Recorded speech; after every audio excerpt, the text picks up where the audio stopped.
to another episode of Technique Talk, where we talk about the things that nobody wants to talk about, but actually this time around, they're talking about what we're about to look at, and that is Jamaica's participation at the Paris Olympics in the 4x400 meters men, and the intriguing situation that Team Jamaica has found itself in with, so far, not having a team qualified for that the second to last race, because the women's 4x4 is the last race on the program at the 33rd Olympiad, but Jamaica's men's team has not qualified. And that's actually because the qualification system had actually changed. Was announced quite a bit of time ago, where the qualification tournament was established as the World Relays in the Bahamas, where the top 14 teams would be selected automatically or qualify automatically. And then the additional two, because it's only 16 teams will contest the 4x4 at the Olympics, the additional two teams would come from the World Athletics Global Ranking System based on the performances going into the World Championships or going into the Olympics. And of course, the qualification period ends on the 30th of June. So we have just a few days left to qualify.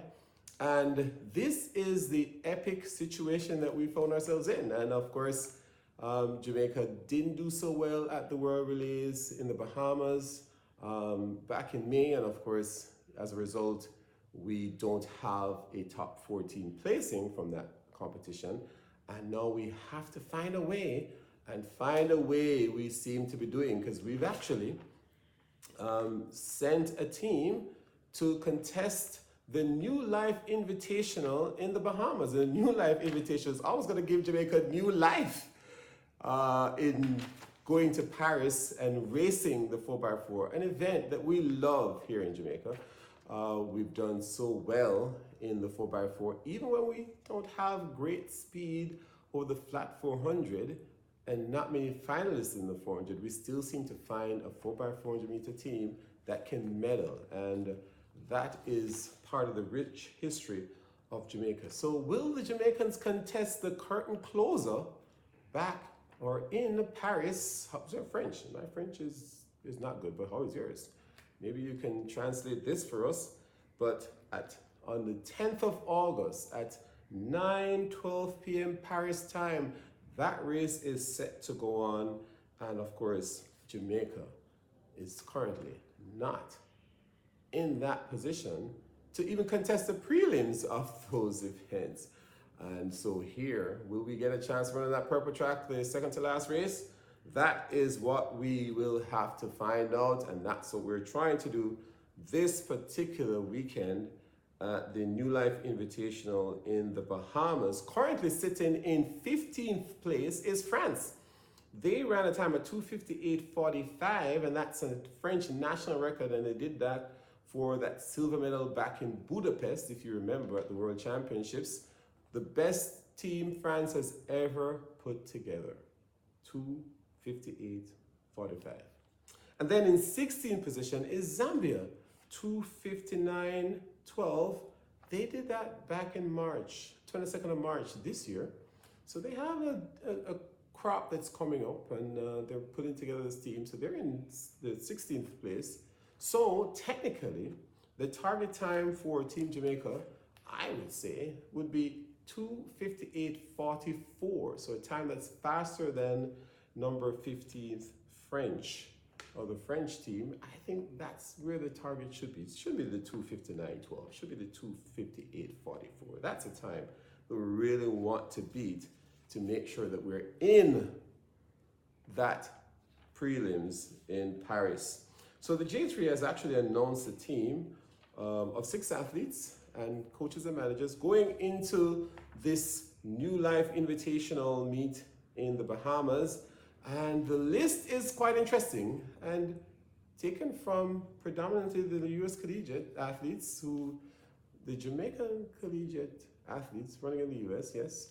And they have been doing some great things for their various colleges and universities.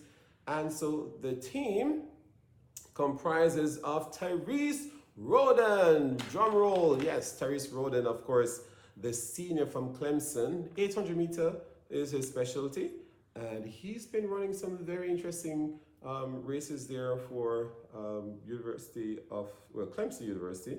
Mr. Smooth 800 is Instagram name, and you can follow him if you want to follow this quest as they qualify for the Paris Olympics. But Roden has been running very aggressive 800 meter races and been doing some very good things there. So the senior from Clemson is the first person listed on that team going to Bahamas.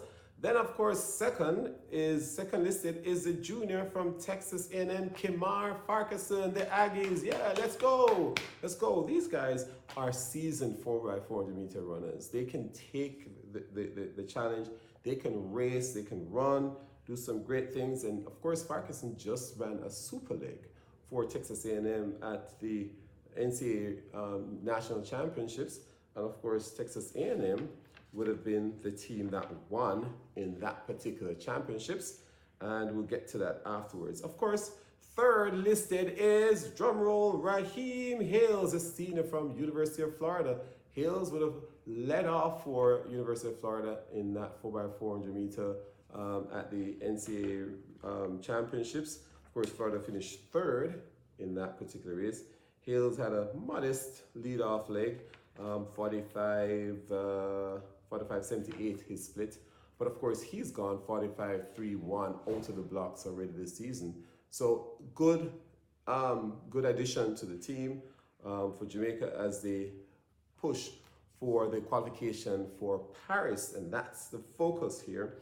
Then of course, fourth listed is the number one. Let's get a drum roll for the senior from University of Florida, Javon Powell. Javon Powell, of course, everyone is excited about Javon Powell being included in this team. Powell, of course, would have ran that super leg for University of Florida. He finished third in the NCAA National Championships Outdoor for 2024. And of course, his time was 44.54. 44.54 was his time to cop that bronze medal. A very tough race and fighting through the finish line. And of course, Powell had a 44.34 split for University of Florida in that 4x4 that they finished third. So he's good company, good addition for that 4x400 meter relay squad. And then of course, Chevoy Reed. Chevoy Reed is a sprinter, well, short sprinter. He's been doing a lot of 200s, a lot of fast times, 20-point lows, 20-meter specialist. And he's from the University of Florida. Go Bulls to University of Florida, and has gone 46.8 indoor, 45.9 outdoor, but has been doing some good things for them in terms of their 4x4. You need that kind of speed to race in a 4x4. He's actually ran 44.36 his split for University of Florida. More than once he's done that kind of split and given them, put them in very good position. And their team has ran very well. I think almost three flat, I think they ran earlier this year, well, at the regionals. So he's actually in the squad, and that's good to see. And number 6 is, of course, Malik James King. Malik is having the season of his life. Been doing personal best in the 400 meter hurdles, which he did recently in Kingston. A member of the Titans Track Club, and of course, from that Calabar setup that has done so well. Malik James King, very aggressive, relay animal, loves running relays, and was part of that team in the Bahamas. He would have, from just the eye test, would have given very good effort in the quest to get us qualified. So Malik James King is a 6th person listed, and that team, in my opinion, is good enough to get Jamaica to qualify. Of course, the target time is 2:58.44 in my books. And if you take it based on what has happened so far with Texas A&M winning the NCAA championships, they ran 2:58.37, right? So their time is faster than our target time, and they have two guys on their team who are also on this team. So the leadoff leg, which would have been Raheem Hills, and the second leg, so the first two legs on that Florida team, actually the part of this Jamaican team. So when you look at it, 45-8-4, if you take the same leadoff leg from Hales, followed by the 44-3-4 from Powell. Of course, I think we could get better from that from Powell. And then you throw in a Farquharson, who gave us a 44-3-8. Well, not us, but gave University of Texas A&M 44-3-8. That brings us to 134-56, which is 214-5-6. And that means your anchor leg guy just needs to run 43-8, but 43-8 is pretty fast. So then you get a faster leadoff leg from Raheem Hills. If you get Raheem Hills from, say, 45-8 to your 45-3-1, which is what he runs out of the blocks, that's a 0.5 second faster split out of the blocks. Then you end up with a guy, the ankle leg guy just need to run 44-3-8. 44-3-8. And as I said earlier, Chavoy Reed split 44-3-6. And then the other guys, Roden and others, have ran in that time band. So 44-6-1 is the average time that you need each split to get to the target time. And that's not out of the range of these guys that are there. Most of them is split faster than that. But of course, you'd expect that the leadoff split would be slower than the 44-6. So somebody else, two or so athletes would have to run faster than 44-6 in terms of their split in order to get the team to where it needs to get to. But this is an interesting, and it's not by far Mission Impossible. So don't expect a Mission Impossible theme song to this video, because it's not in any way a Mission Impossible situation. It is Mission Possible. But to give you a context of how this time ranks with every other 4x4 that we've ran, it's a pretty fast time. 2:58:44. It's pretty fast. It would be second in 2023 World Championships. It would give us a second silver medal. That's how fast that is. Of course, Jamaica was second. Well, it would be second. In 2022 in Oregon, it would also give us a silver medal. Yeah, so that time would be second. Jamaica was second in that race at running 2:58:58. And of course, Javon Powell was the third leg runner on that relay. So he's in the setup again. He has that experience. That team include Bloomfield to Allen, to Powell, and to Taylor. That team ran 2:58:58 for silver medal. That time, the time 2:58:44 would be third if we were to third for 2019 World Championships. Of course, Jamaica was second in that particular race, running 2:57:90. So that they ran faster than that. So would have been third in that particular race. In 2017, would have been second behind Trinidad and Tobago, or would be Trinidad and Tobago with that time, and it would be third in 2015. So you can see that the target time for this squad is a time that would medal in the last 5 or so World Championships 4x4. In the Olympics, though, Tokyo, 2:57:27 was third. So this time would have been 6th. And of course, that was a very massive race, very fast that time back in Tokyo. That race was pretty fast. And then, of course, in 2016, Rio, the time would be third overall. 2:58:16 was Jamaica finished second in that. London, 2012, the time would finish third. Of course, Bahamas won 2:56:72, and then USA was second, 2:57:05. And then the time that our target time would be third overall. Trinidad was third in that race, 2:59:53. Beijing 2008, the target time for Team Jamaica would be third overall.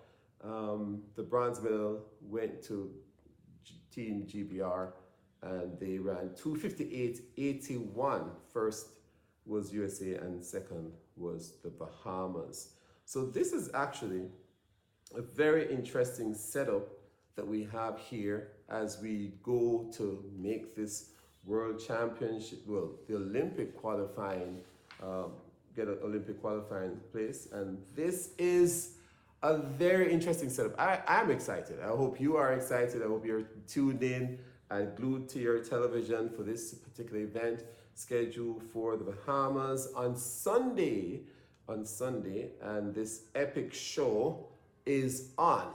And every Jamaican, every pot-beating Jamaican should be there just cheering them on and making some noise and just getting them the energy to deliver. I believe that they will. And this is going to be a great story of Jamaica qualifying. Some persons call it a last-ditch effort, but it's a last effort. Yeah, it's a great effort. But of course, the story won't end there, because you still have other teams that might try and do the same thing and qualify. But of course, time is running out. Tick, tock, tick, tock, tick. Yes, time is running out. But Jamaica is going to seal it this weekend. This Sunday, Team Jamaica is going to race and get that qualifying time. We're glued. How about you? Just leave your comments down below in the video as to what you think the 4x4 lineup should be that Team Jamaica should send out there, and whether you think the team is going to make it. But I think this is going to be a very interesting setup. So like and subscribe to our channel and keep tuned in so that you can hear more of our coverage going into the Olympics and all the other things related to the national championships and so on. So stay tuned. Thank you for joining us on Technique Talk.